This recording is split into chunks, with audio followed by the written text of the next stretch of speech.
Warahmatullahi wabarakatuh. Bismillahirrahmanirrahim. Innal hamdalillah nahmaduhu wa nasta'inuhu wa nastaghfiruh wa na'udzu billahi min shururi anfusina wa sayyiati a'malina. Man yahdihillahu fala mudilla lah wa man yudlil fala hadiya lah. Wa ashhadu an la ilaha illallah wahdahu la syarika lah wa ashhadu anna Muhammadan abduhu wa rasuluh. يا أيها الذين آمنوا اتقوا الله حق تقاته ولا تموتن إلا وأنتم. يا أيها الناس اتقوا ربكم الذي خلقكم من نفس واحدة وخلق منها زوجها وبث منهما رجالا كثيرا ونساء فاتقوا الله الذي تسألون به والأرحام إن الله كان عليكم رقيبا.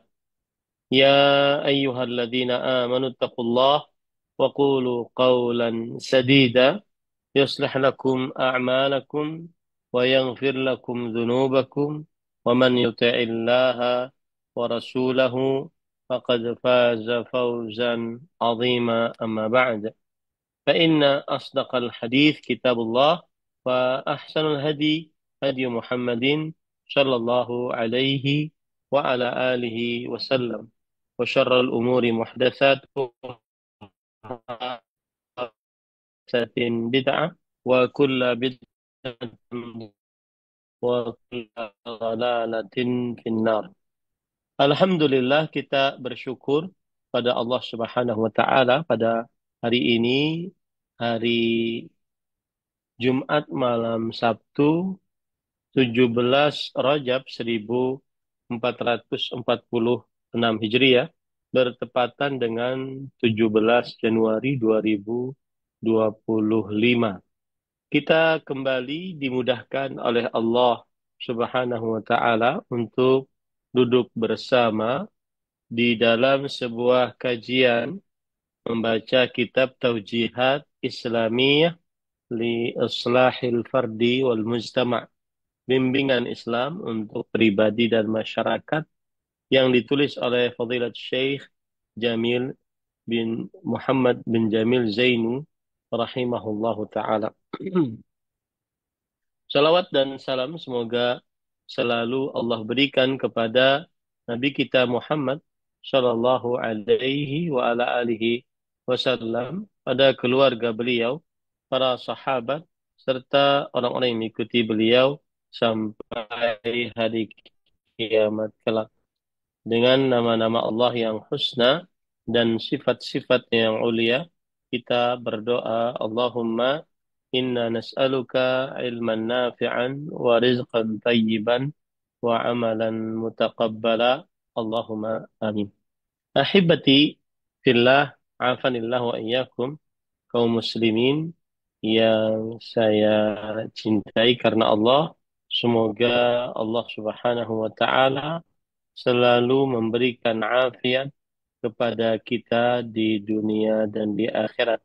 Pada kesempatan kali ini kita melanjutkan membaca kitab Taujihat Islamiyah li Islahil Fardi wal Mujtama', dan kitab ini adalah yang ditulis oleh Fadilat Syekh Muhammad bin Jamil Zainu rahimahullahu taala. Ahibati fillah, afanillah wa iyyakum. Kita pada kesempatan kali ini masih di dalam bab al-akhlaq wal adab, mendidik anak tentang akhlak dan adab. Akhlak adalah sajiyah wa tabi'ah, sajiyah atau sifat dan tabiat yang menancap di dalam kalbu dan akan keluar dari seseorang tanpa berpikir panjang, karena sudah menjadi sifat dan tabiatnya. Sedangkan adab adalah perbuatan-perbuatan dan ucapan-ucapan yang baik yang kebaikannya dibenarkan di dalam syariat Islam. Taib, Bapak, Ibu, saudara-saudari yang dimuliakan oleh Allah Subhanahu wa taala, sebelumnya saya ingin memohon maaf kalau pada Jumat pekan pertama sudah berjanji untuk berhadir, akan tetapi karena satu dan lain hal akhirnya secara mendadak tidak bisa berhadir. Alhamdulillah sekarang kita bisa melanjutkan kajian kita. Sekarang nomor dua, ta'widul waladi an-nadhafah. فيقص أظفاره ويغسل يديه قبل الطعام وبعده وتعليمه الاستنجاء وأخذ الورق بعد البول ليمسحه أو الغسل بالماء لتصح صلاته ولا ينجس لباسه. Yang kedua termasuk akhlak dan adab yang semestinya kita ajarkan kepada anak-anak kita adalah membiasakan kepada anak kebersihan, kepada kebersihan. Dan Islam sebagai agama sangat memperhatikan kebersihan di dalam agama Islam. Oleh karena itu, di dalam agama Islam ada istilah at-taharah. Ya, ada istilah yaitu bersuci. Dan Allah Subhanahu wa taala berfirman di dalam Al-Qur'an, "Wathiyabaka fatahhir." Dan pakaianmu maka sucikanlah.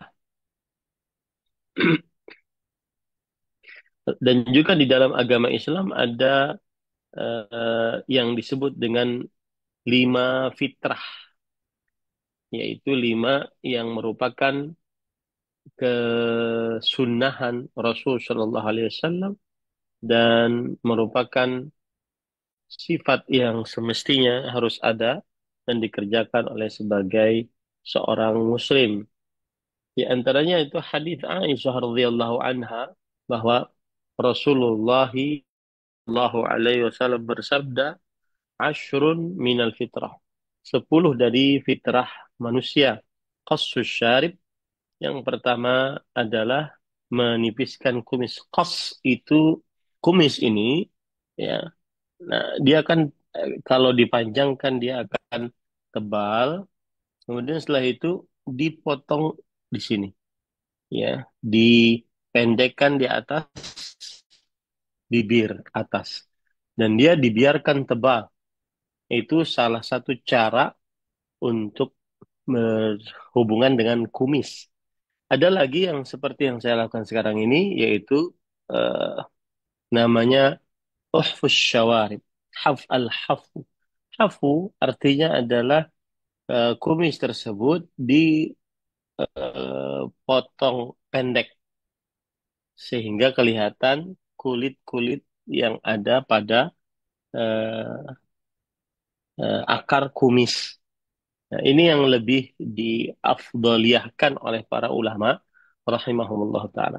Ada lagi namanya eh, yaitu mencukur mencukur kumis sampai benar-benar bersih, ya. Maka ini sebagian ulama ada yang memakruhkannya, sebagian yang lain ada yang membolehkannya. Tapi yang paling utama adalah hafu. Hafu itu menipiskan kumis, ya, bukan menggunting, memendekkan, tetapi menipiskan kumis tersebut sehingga terlihat kulit-kulit yang di atasnya tumbuh bulu-bulu kumis tersebut. Dan ini termasuk menjaga kebersihan dalam agama Islam. Wa i'fa'ul liha was-siwak. Kemudian memanjangkan jenggot dan juga bersiwak. Siwak termasuk daripada menjaga kebersihan dalam agama Islam, yaitu membersihkan mulut dan gigi, ya, sehingga benar-benar eh, bersih mulut tersebut. Dan para ulama rahimahumullahu taala menyebutkan beberapa faidah siwak, ya, beberapa faidah siwak, baik itu secara kedokteran ataupun secara sunnah Rasul Sallallahu Alaihi wa ala alihi wasallam. Rasulullah Sallallahu Alaihi Wasallam bersabda dalam hadis riwayat Imam An-Nasai dari Aisyah radhiyallahu anha, "As-siwaku mutharatun lil fami wa mardatun lirrabb." Yang artinya siwak adalah matharah, yaitu pensuci mulut, pembersih mulut, dan matharah mardah, pendatang ridha Allah Subhanahu wa taala. Dan hadis ini adalah hadis yang disahihkan oleh Al-Munziri dalam kitabnya Targhib wa Tarhib, dan dihasankan oleh Imam An-Nawawi dalam kitabnya Al-Majmu'. Kemudian para ikhwah yang dirahmati oleh Allah Subhanahu wa taala, eh,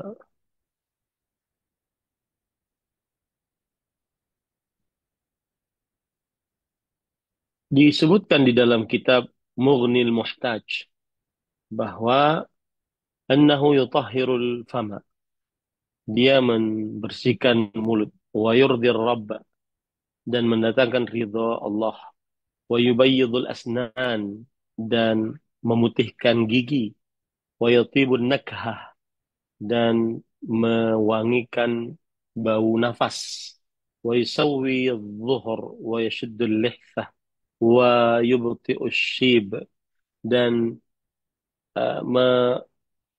apa namanya, menegakkan punggung, kemudian membersihkan mulut atau lidah, dan me, eh, memperlambat, ya, memperlambat eh, uban, wa yasfil khilqah, dan mempercerah penampakan, raut wajah, menzakil fitnah, dan menambahkan kecerdasan, wa yudha'if al-ajr, dan melipatkan pahala, wa yusahhilun naza', dan mempermudah kematian, wa yudzakkirus syahada 'indal maut, dan mengingatkan ucapan syahadat saat mau meninggal, ucapkan ucapan syahadat saat mau meninggal.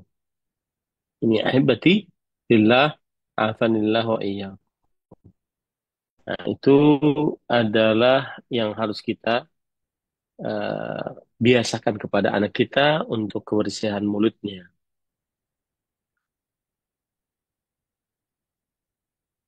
Kemudian tadi termasuk daripada eh,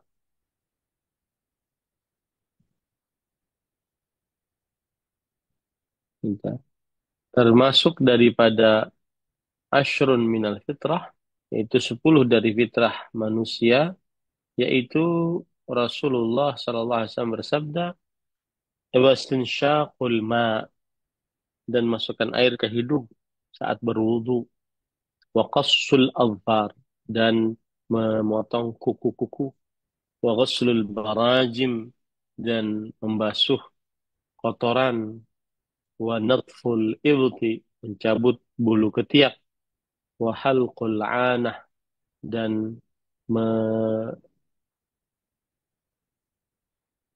mencukur bulu kemaluan, wa intiqasul ma, dan meminimalisir air. Ahibati fillah, afanillah wa iyyakum, itulah hal-hal yang berkaitan dengan 10 dari yang semestinya dilakukan oleh seorang muslim.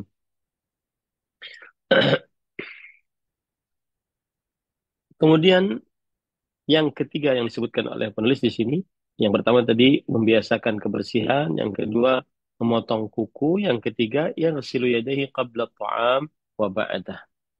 membasuh kedua tangannya sebelum makan dan setelah makan. Ini termasuk daripada hal yang di semestinya dibiasakan kepada anak-anak.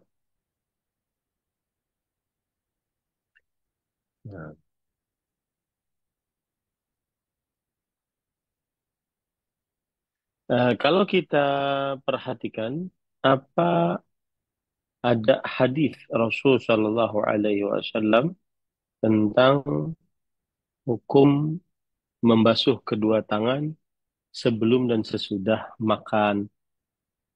Para ikhwah yang dirahmati oleh Allah Subhanahu wa taala,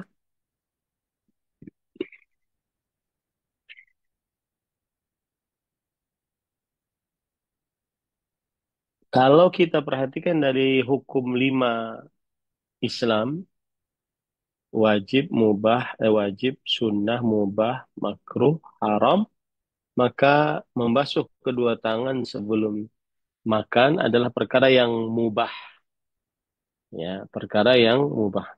Agar seseorang menjauhkan dari kedua tangannya hal-hal yang kotor. Adapun kalau dikatakan sunnah, maka ada beberapa hadis yang menunjukkan akan hal itu, akan tetapi hadisnya lemah, ya. Akan tetapi hadisnya lemah.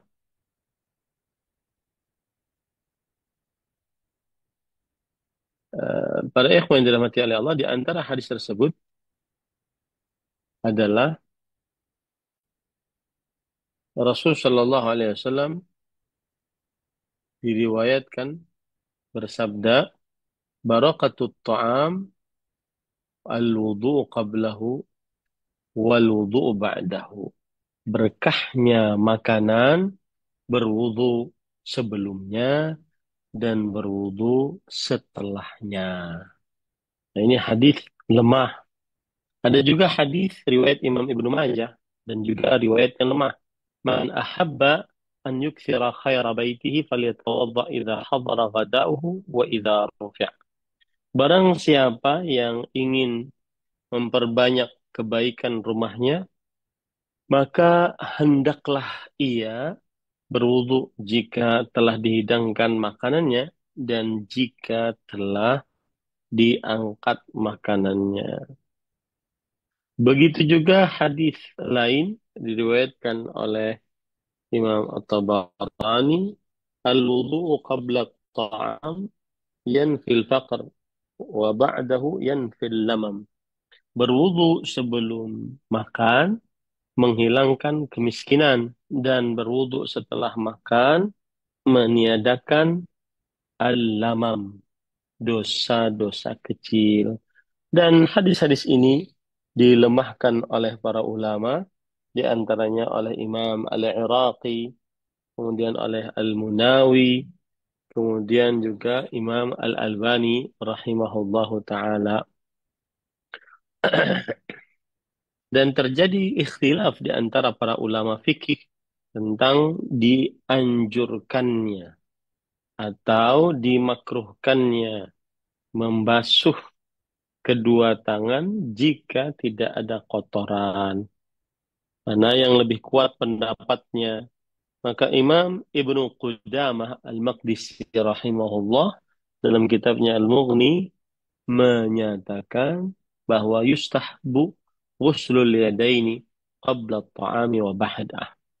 Dianjurkan membasuh kedua tangan sebelum makan dan setelahnya. Wa in kana ala wudu. Meskipun sudah berwudu, ya. Kemudian ahibati fillah afanillah wa iyyakum. Al-Hafidh Imam Ibnu Qayyim Al-Jauziyah rahimahullah di dalam kitab Syarah Sunan Abi Dawud,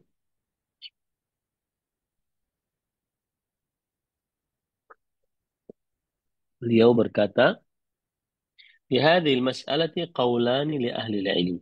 Di dalam permasalahan ini terdapat dua pendapat yang dimiliki oleh para ulama. Yang pertama yaitu yustahabbu ghuslul yadaini qabla ta'am. Dianjurkan untuk membasuh kedua tangan sebelum makan. Wasani la yustahab. Dan yang kedua adalah tidak dianjurkan. Dan dua-duanya adalah madhab Imam Ahmad rahimahullah dan selainnya. Wasahihu annahu la yustahab. Dan pendapat yang benar adalah tidak dianjurkan. Ya, tidak dianjurkan.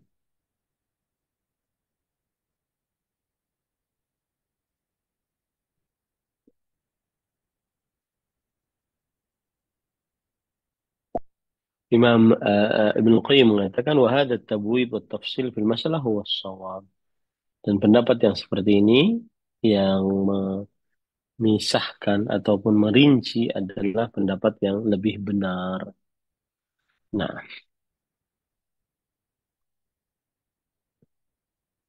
kemudian para ikhwan yang dirahmati oleh Allah, wa ta'limuhu istinja wa akhdhil waraq ba'da al-baul liyamsahahu awil ghasl bil ma' litasihha salatuhu. Nah, kemudian mengajari anak-anak bagaimana beristinja. Ya. Para ikhwah yang dirahmati oleh Allah Subhanahu wa taala, bagaimana beristinja? Apakah dengan air? Apakah bukan dengan air? Bagaimana cara mengajari anak-anak? Maka kalau kita perhatikan di dalam kitab-kitab fikih, ini masuk ke dalam kitab At-Taharah. Kemudian setelah itu masuk ke dalam kitab eh, membersihkan hajat-hajat, yaitu bagaimana cara berbersih saat buang hajat.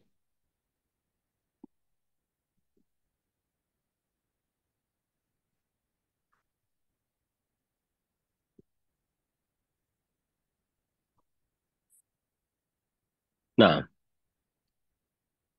para ikhwah yang dirahmati oleh Allah, sini disebutkan wa ta'limuhu al-istinja, mengajarkan kepada anak bagaimana cara buang air dan kemudian mengambil ataupun cara beristinja ada dua yaitu dengan eh, kertas ya seperti tisu atau dengan air. Apakah dengan cara seperti ini pernikahannya sah ataukah eh, pernikahan apa apakah dengan cara seperti ini apakah sholatnya sah maksud saya dan apakah eh, najisnya hilang atau tidak. Para ikhwah yang dirahmati oleh Allah Subhanahu wa taala,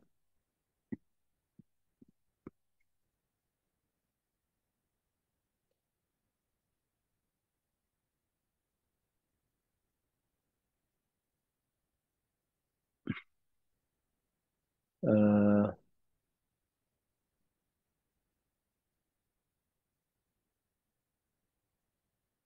hal ini berkaitan dengan istinja ya, tadi disebutkan oleh penulis. Maka kita harus mengajari anak-anak kita beberapa adab saat beristinja. Beberapa adab saat beristinja. Adab yang pertama adalah membersihkan kotoran, baik yang keluar dari kemaluan kita atau yang keluar dari tubuh kita. Bersihkan kotoran. Ya. Nah, cara membersihkan kotoran tersebut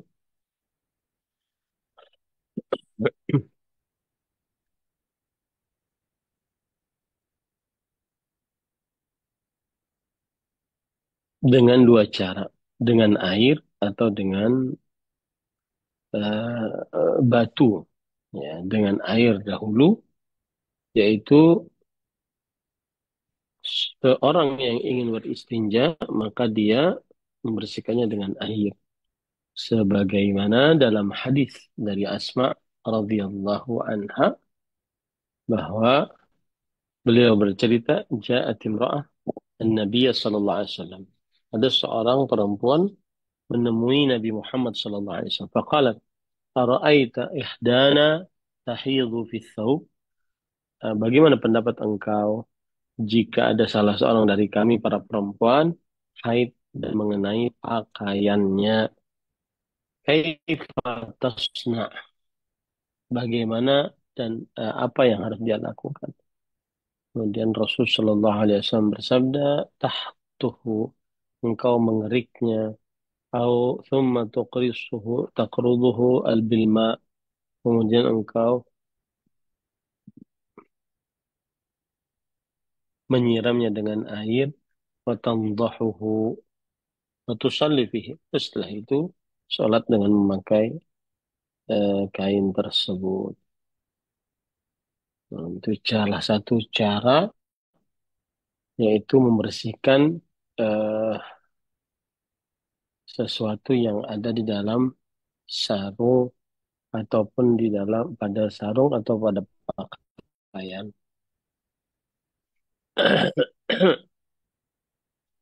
Nah,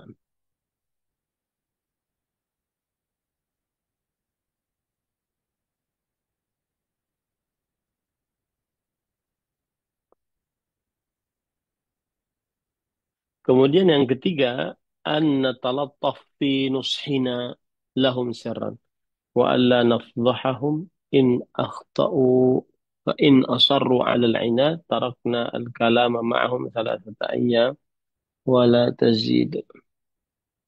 Hendaknya kita berlemah lembut di dalam pemberian nasihat kepada anak-anak kita dan ini dilakukan secara rahasia dan tidak menghinakan mereka meskipun mereka keliru.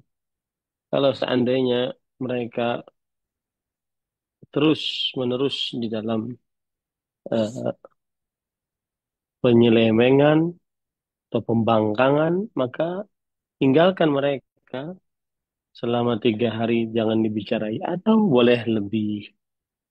Ini salah satu cara agar mendidik anak berakhlak dan beradab, yaitu ikut bersama mereka, kemudian menasihati mereka secara keadaan yang mereka tidak rasakan, dan seterusnya. Kemudian yang keempat, yaitu amrul auladi bisukut indal adzan. Memerintahkan anak-anak untuk diam saat adzan. Wa ijabatul muadzin bimithli ma yaqul. Dan menjawab muadzin dengan apa yang ia ucapkan. Tsumma salatu ala nabi wa du'ail wasilah. Kemudian bersalawat atas Nabi Muhammad sallallahu alaihi wasallam dan membaca doa minta wasilah untuk Nabi Muhammad SAW. Jadi kalau azan itu ada 3 hal yang harus dilakukan. Yang pertama, mengucapkan seperti apa yang diucapkan oleh muadzin. Kemudian yang kedua, mengucapkan asyhadu an la ilaha illallah wa asyhadu anna Muhammadan abduhu wa rasul. Raditu billahi bil Muhammadin rasula wa bil islami dina. Kemudian yang ketiga yaitu bersolawat atas Rasul Shallallahu Alaihi Wasallam. Lalu setelah itu berdoa doa setelah azan. Allahumma rabba hadhihi da'wati tammah wassalatil qa'imah ati Muhammadin wasilah wal fadilah wa ba'athu maqaman mahmud alladhi wa'adtah. Itu 3 cara saat mengumandangkan azan atau saat berhubungan dengan muadzin, ya. Dan itu ajari kepada anak-anak kita. Dan itu penghapus dosa. Ya. Kemudian eh, hadis yang batil kalau seandainya mendengar asyhadu anna Muhammad Rasulullah kemudian dikecupkan kuku jempolnya kemudian diusapkan kedua matanya ini hadis batil sebagaimana dikatakan oleh Imam As-Sakhawi, Imam Ash-Shawkani dan juga Fadilat Syekh Bakar Abu Zaid kemudian Fadilat Syekh Abdul Razak bin Abdul Muhsin. Nah, kemudian yang kelima أن نجعل لكل ولد فراشا مستقلا إذا أمكن وإلا فلحافا مستقلا والأفضل تخصيص غرفة للبنات وغرفة للبنين ذلك حفظا لأخلاقهم وصحتهم menjadikan untuk setiap anak kasur tersendiri jika memungkinkan. Kalau tidak, berarti eh, mungkin satu kasur seperti yang ada di belakang saya ini, tetapi dia berselimut sendiri-sendiri. Kalau seandainya tidak memungkinkan satu kasur gitu, karena kan kemampuan orang berbeda-beda ya. Dan yang paling afdal adalah mengkhususkan kamar tersendiri untuk anak perempuan, kamar tersendiri untuk anak laki-laki. Itu untuk menjaga akhlak dan kesehatan mereka. Berapa banyak hal-hal yang berbau syahwat haram akibat dikumpulkannya anak laki-laki dan anak perempuan. Rasulullah SAW bersabda, "Wafarriqu bainahum fil mabad." Kalau sudah umur 10 tahun, maka telah mereka di dalam tempat tidur mereka. Nah, kemudian yang keenam, ta'widuhu alla yarmil awsakha fit tariq wa an yarfa'a ma yu'dhi anhu. Membiasakan para anak-anak untuk tidak melempar kotoran di jalan dan tidak dan hendaklah mereka mengangkat sesuatu yang menghalangi jalan manusia. Hal ini berdasarkan hadis Rasulullah Shallallahu Alaihi wa ala alihi Wasallam, yaitu termasuk dari tanda keimanan adalah mengangkat kotoran, ya, imatatul adza anil tariq, mengangkat kotoran dari jalan. Kemudian termasuk hak jalan adalah tidak ber, apa, berbuang air besar atau buang air kecil fi tariqihim au dhillihim di jalan mereka atau apa di tempat-tempat mereka berteduh. Nah, ini dibiasakan anak untuk tidak melakukan hal tersebut. Yang ketujuh, at-tahdhir min rifaqis su' wa muraqabatuhum min al-wuquf fi syawari'. Larangan untuk mencari teman-teman yang buruk dan mengawasi mereka dari berdiri di jalan-jalan. Artinya, jangan sampai nongkrong di jalan-jalan yang menghalangi jalan manusia. Ya. Yang kedelapan, at-taslim alal aulad fil buyut wasyari' wassaf fi lafzi assalamualaikum warahmatullahi wabarakatuh. Mengucapkan salam kepada anak-anak, baik itu di dalam rumah, di tengah jalan, ataupun di dalam saf barisan, dengan ucapan Assalamualaikum warahmatullahi wabarakatuh. Mengucapkan salam hukumnya sunnah, akan tetapi mengerjakannya afdal daripada yang tidak mengucapkan salam. Menjawab salam hukumnya wajib, ya. Kemudian yang kesembilan, tausiyatul walad bi ihsan ilal jiran wa adami idaihim. Mewasiatkan anak untuk berbuat baik kepada tetangga dan tidak menyakiti tetangga. Karena termasuk syariat Nabi Muhammad SAW adalah berbuat baik kepada tetangga.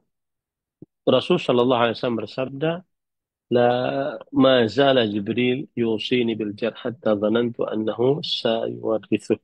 Masih saya Jibril alaihissalam memberi wasiat kepadaku dengan berbuat baik kepada tetangga.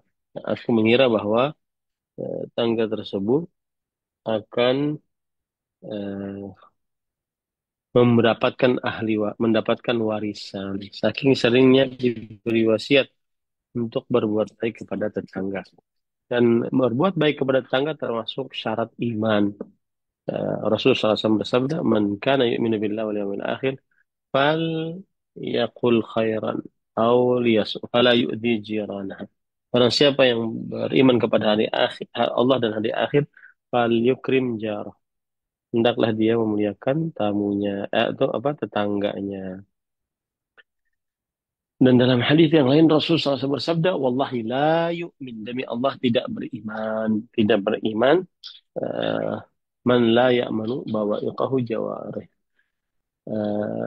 Barang siapa yang tidak menjaga keburukan tetangganya.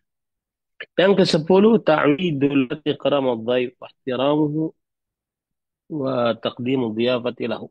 Artinya membiasakan anak untuk menghormati tamu, memuliakan tamu, menghormatinya, dan menyuguhkan makanan dan hidangan langsung setelah tamu tersebut datang. Rasulullah SAW bersabda, "Man kana yu'minu billahi wal yawmil akhir falyukrim dhaifah." Barang siapa yang beriman kepada Allah dan hari akhir, hendaklah dia memuliakan tamunya. Nah, dan tamu itu batasan maksimalnya adalah 3 hari. Nah, seperti sebanyak 3 hari, maka kita berusaha menyediakan sesuatu yang memang kita jarang untuk merasakannya. Tapi karena ada tamu ini, akhirnya kita berusaha untuk mengerjakannya, yaitu dari menghidangkan makanan-makanan.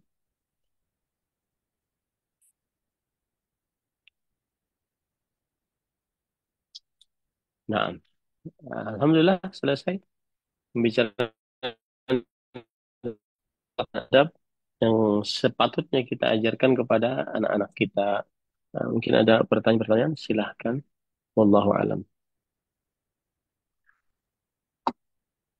Taib Ustaz, jazakallah khairan wa barakallahu fiq atas penyampaian ilmunya pada kita semua. Semoga bisa bermanfaat untuk kita semuanya dan bisa diamalkan dengan baik untuk kehidupan sehari kita. Baik para ikhwah, jamaah pemikir mengaji. Semoga Allah muliakan. Alhamdulillah kita masuk ke sesi tanya jawab. Kami persilahkan bagi yang memiliki pertanyaan bisa dituliskan kolom chat ataupun di apa mengangkat tangan dengan raise hand untuk bisa bertanya langsung. Tafadhol jika ada yang ingin bertanya.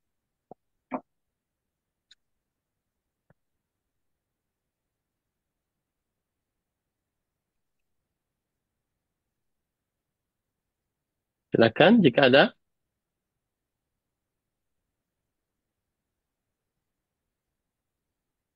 Silakan jamaah kesempatannya.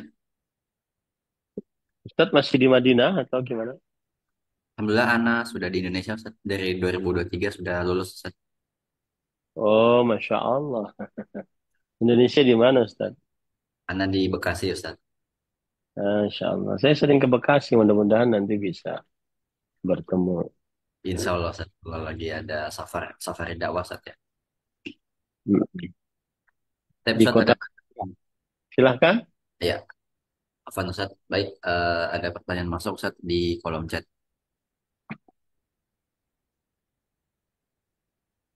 Ya. Penanya mengatakan, Assalamualaikum warahmatullahi wabarakatuh. Ustaz Afan, saya ingin bertanya. Saya sedang dirawat dalam kondisi bed rest, dibius mati rasa. Hingga besok hari saya tidak boleh duduk, harus posisi tiduran dan memakai kateter uretra. Apakah saya sholat dalam posisi berbaring itu sah?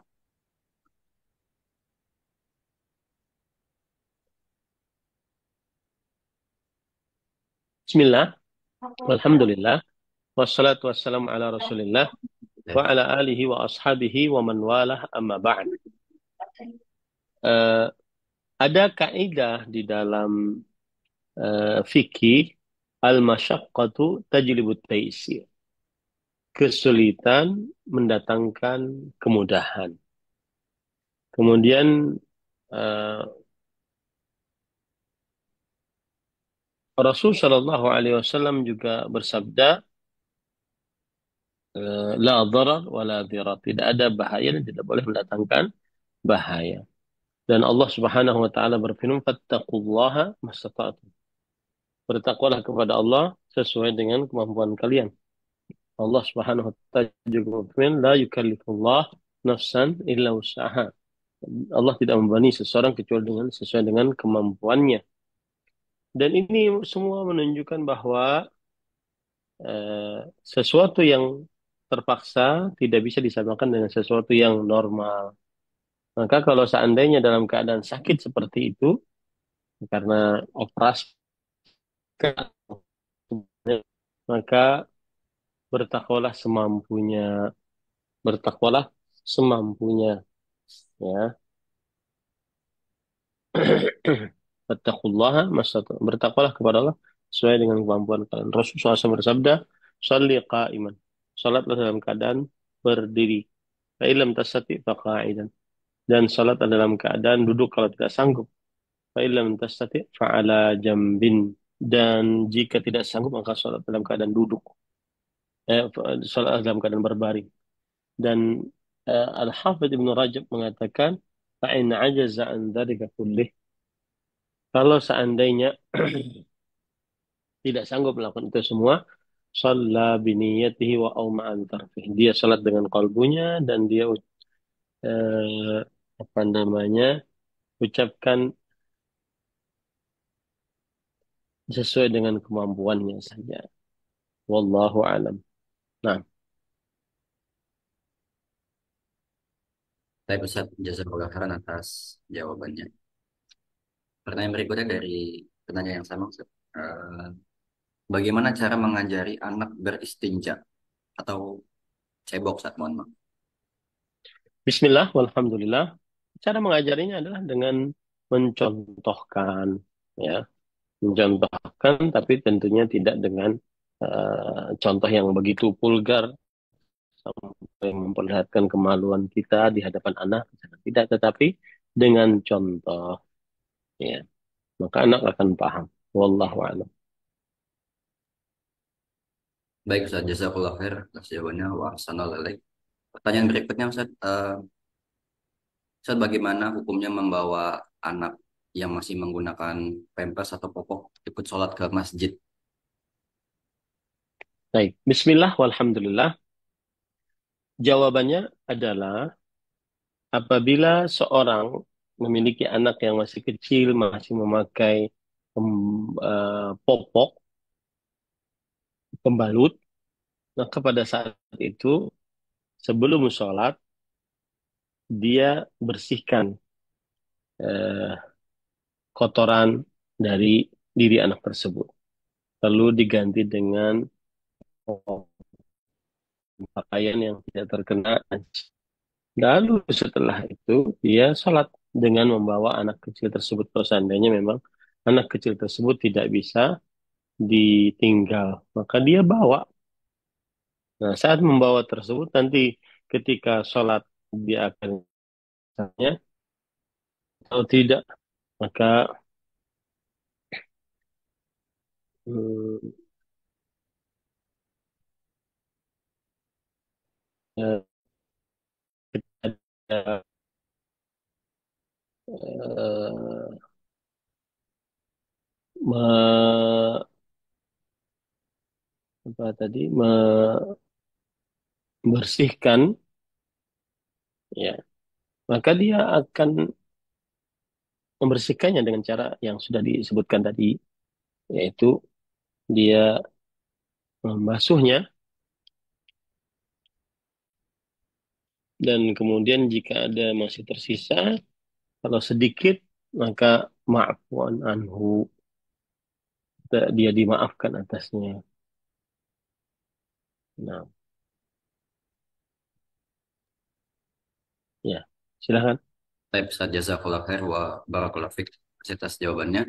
Lanjutkan ke penanya yang sudah angkat tangan. Ada Muhammad. Silakan Muhammad bisa bertanya langsung kepada Ustadz.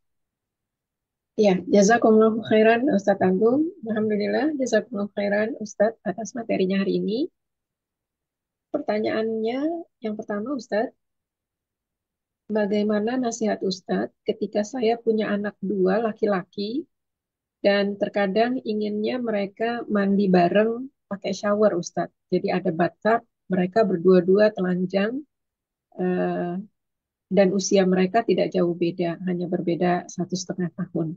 Apakah itu diperbolehkan Ustadz atau sudah mulai dilarang karena mungkin sebentar lagi yang besar akan eh, jadi teenager Ustadz. Mohon nasihatnya, jazakumullahu khairan.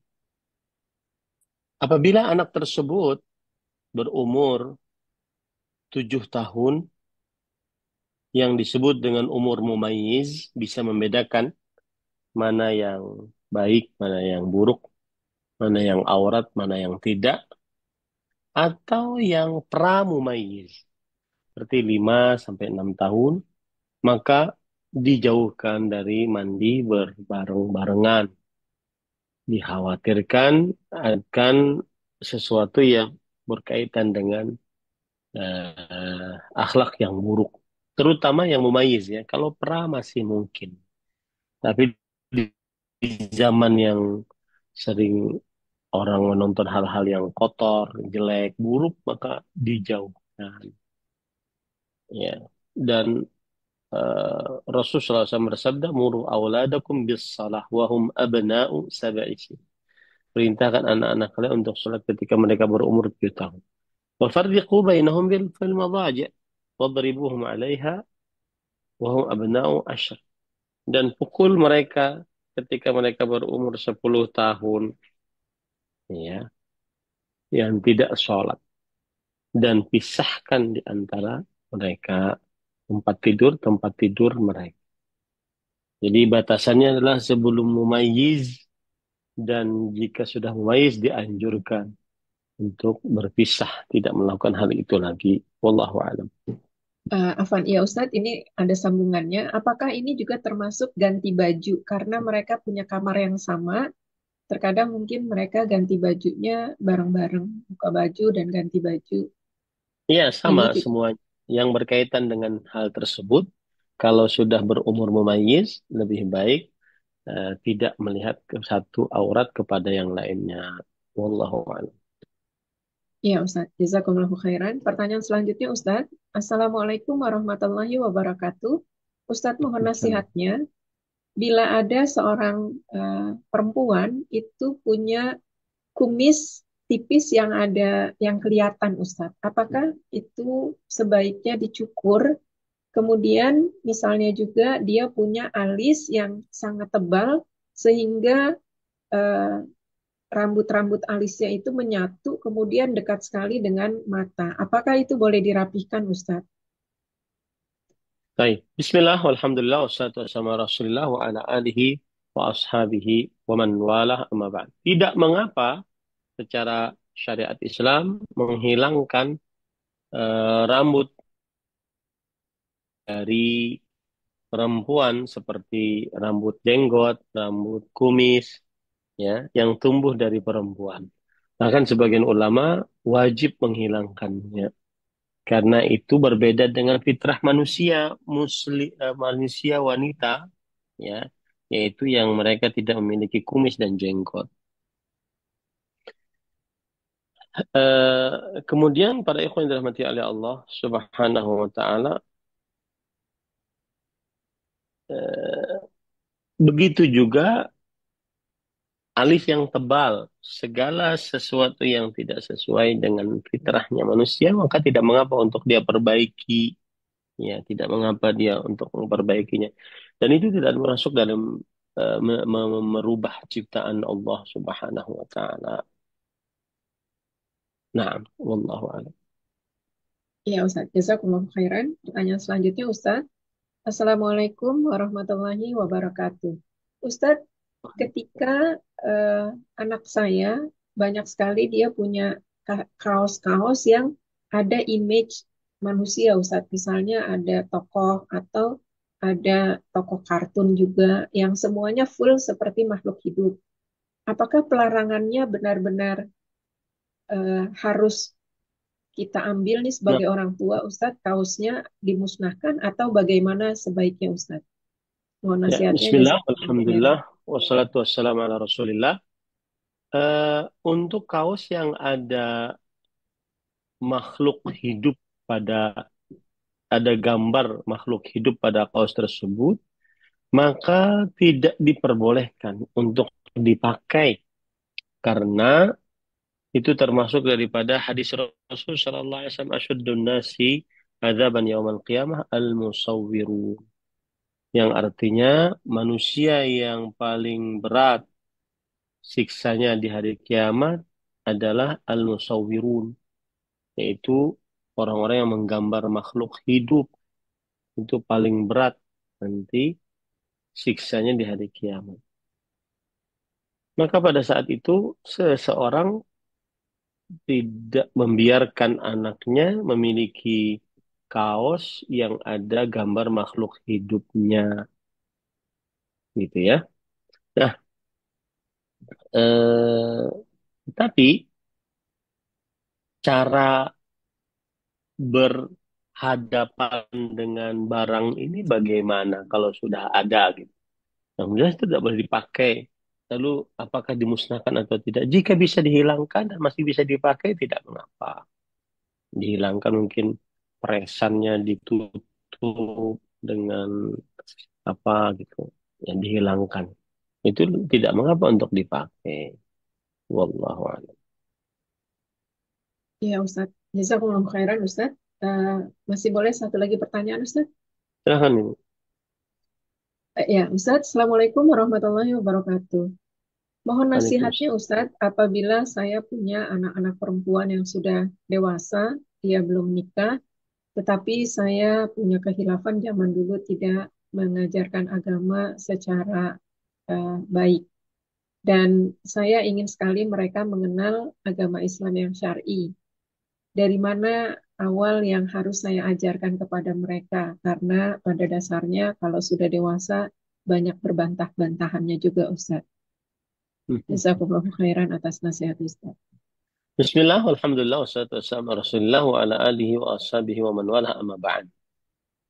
Adapun untuk anak yang sudah dewasa dan di masa kecilnya belum begitu maksimal belajar ilmu agama, maka yang paling disarankan adalah dia belajar rukun Islam secara sistematis, berdalil dan dibimbing oleh seorang ustadz dengan membaca kitab tertentu.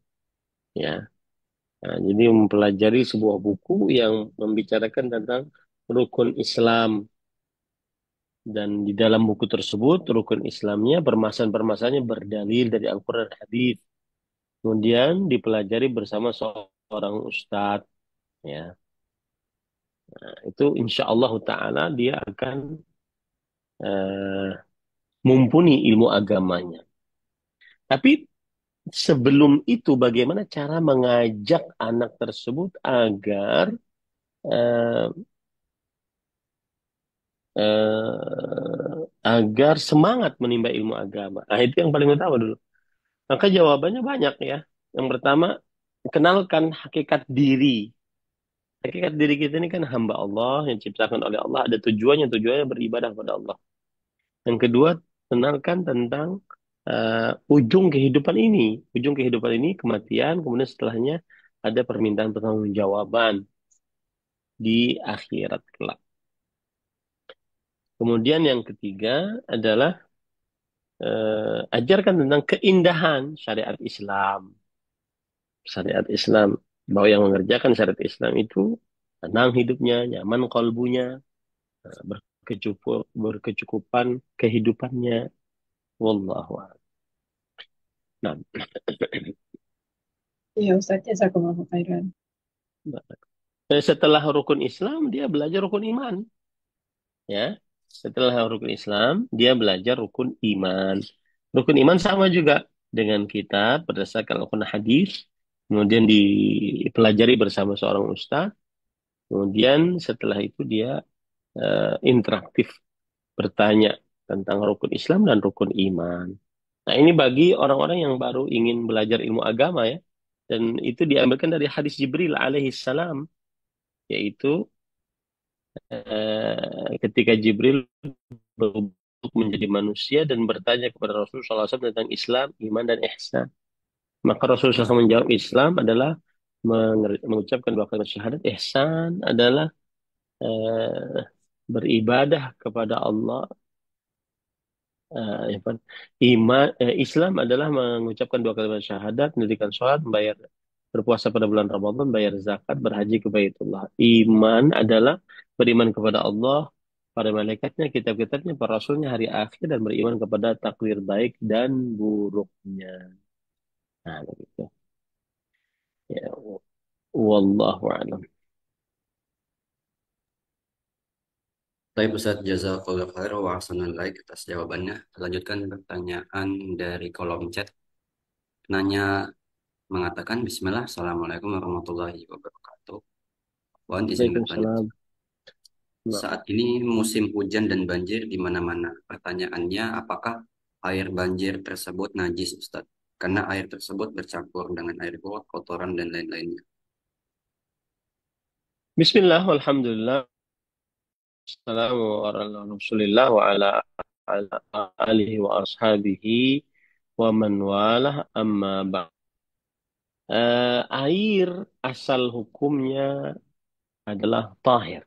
Al-ma la yunajjisu syai' illa an taghayyar ta'muhu wa rihuhu wa launuhu.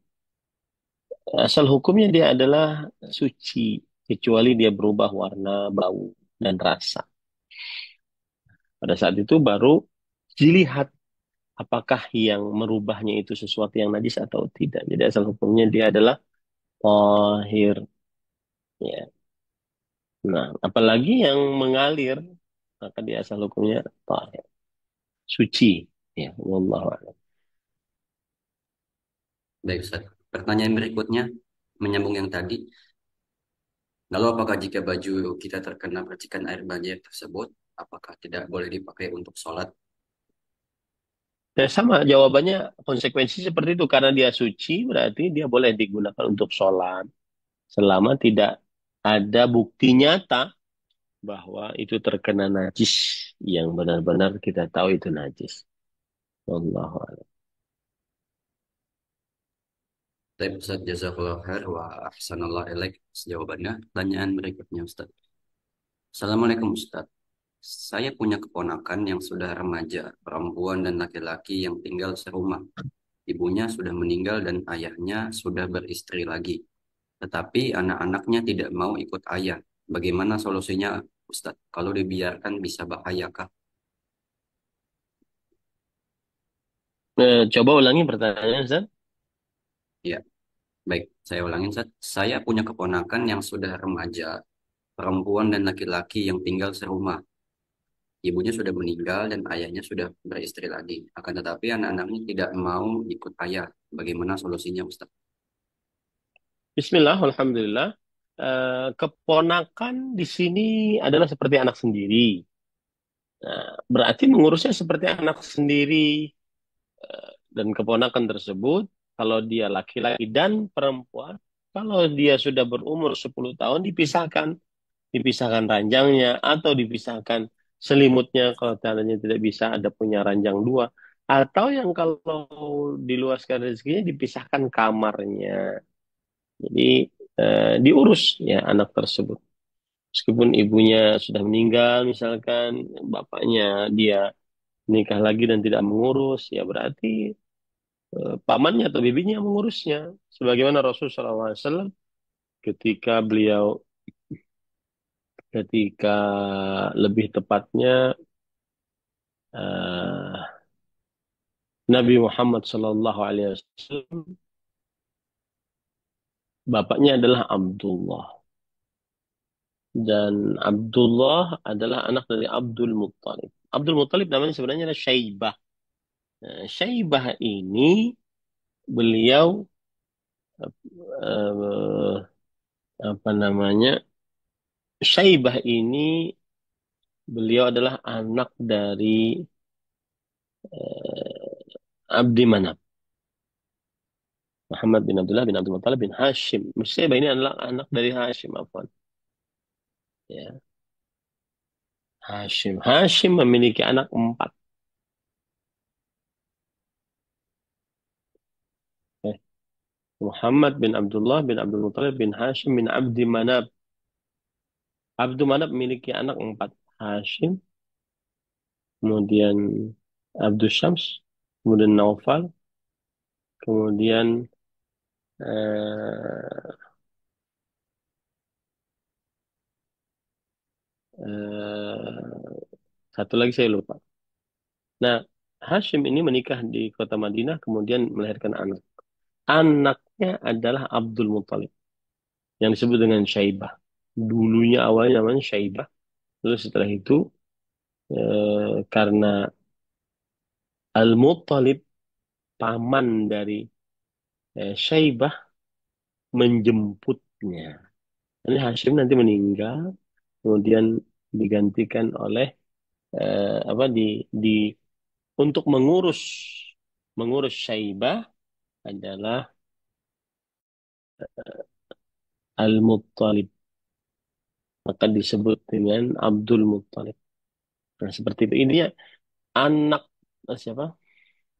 Intinya adalah keponakan itu seperti anak sendiri. Maka dia diurus oleh pamannya, oleh bibinya. Kemudian dipisah ranjangnya. Begitu ya. Wallahu a'lam. Tapi Ustaz jazakallah khair atas jawabannya Ustaz. Lanjut ke pertanyaan berikutnya. Assalamualaikum Ustaz, saya mau nanya. Apabila teman saya disuruh ibunya membantu membuat pesanan makanan dari konsumen ibunya yang beragama Nasrani dan memesan di waktu menjelang Natal dan diduga untuk acara Natal, apakah teman saya berdosa apabila menolak membantu ibunya? Eh, Bismillah, walhamdulillah.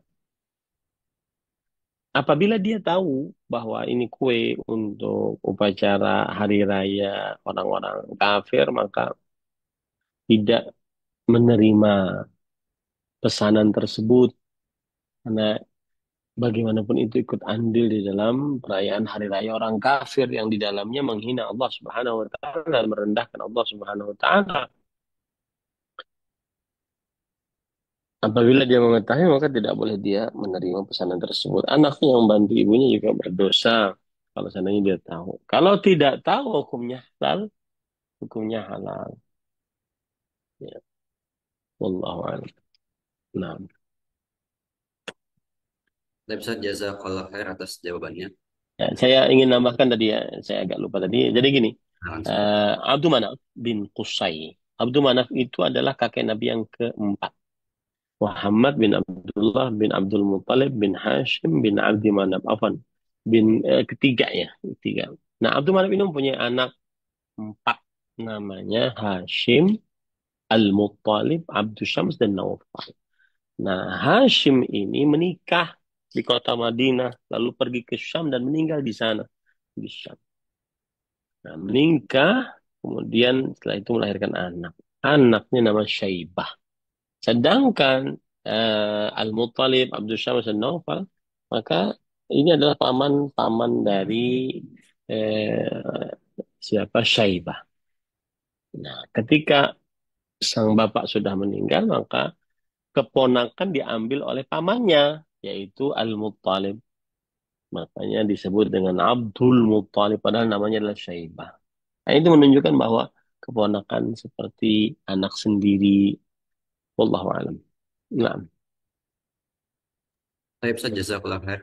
Ustaz tadi ada pertanyaan yang sepertinya penanya belum belum yakin dengan jawabannya Ustaz. ah, ah, Penanya melanjutkan pertanyaannya terkait air banjir tadi. Airnya ya. katakan butek, Ustaz, dan bisa terlihat ada kotoran hewan yang tidak halal dimakan. Dan air banjir tersebut tergenang sudah beberapa hari. Namun anak-anak suka bermain di situ sehingga percikannya bisa kena orang yang lewat. Apakah baju tersebut masih bisa dipakai sholat? Iya, kalau sudah yakin itu kotoran hewan yang tidak dimakan, maka berarti air tersebut najis. Ya, kalau airnya najis terkena pakaian, maka berarti dia tidak bisa dipakai untuk sholat, gitu. Kan ada ada kejelasan. Kalau tadi tidak ada kejelasan, asal hukum. Kita berbicara asal hukum air tidak tidak najis selama tidak ada merubah air tersebut baik warna, bau dan rasa.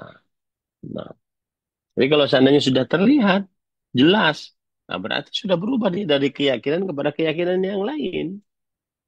Maka tidak bisa dia dipakai untuk sholat kalau terkena air yang yakin di dalamnya ada kotoran atau najis.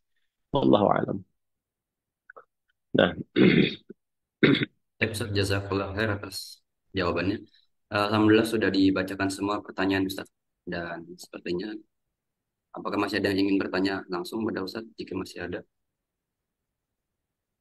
Kalau sudah tidak ada, mungkin ada nasihat terakhir yang mungkin ingin disampaikan oleh Ustaz. Tafadhol Ustaz sekalian penutupan. Bismillah, walhamdulillah, wassalatu wassalamu ala rasulillah wa ala alihi wa ashabihi wa man wala amma ba'd. Eh, Ahibati fillah, afanillah wa iyyakum, kaum muslimin yang saya cintai karena Allah.